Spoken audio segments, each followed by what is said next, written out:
साताऱ्यातील अपक्ष उमेदवारानं दादांना अनोखी श्रद्धांजली वाहिलेली आहे। राष्ट्रवादीच्या उमेदवाराला पाठिंबा देत ही श्रद्धांजली त्यांनी वाहिलेली आहे। अपक्ष उमेदवार सरिता गुरव यांनी राष्ट्रवादीला आपला पाठिंबा दिलाय। साताऱ्यातल्या पुसे सावळी जिल्हा परिषद गटातल्या अपक्ष उमेदवार सरिता उदय गुरव यांनी अजित पवारांच्या राष्ट्रवादीच्या जिल्हा परिषद आणि पंचायत समिती उमेदवारांना जाहीर पाठिंबा देण्याचा निर्णय घेतला।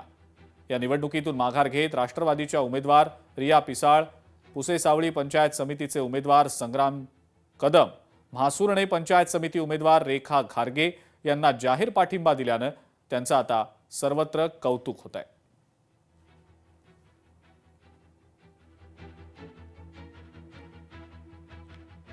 साताऱ्यामध्ये सरिता गुरव यांनी राष्ट्रवादीच्या उमेदवारांना आपला पाठिंबा दर्शवत अजितदादांना अनोखी श्रद्धांजली वाहिलेली आहे।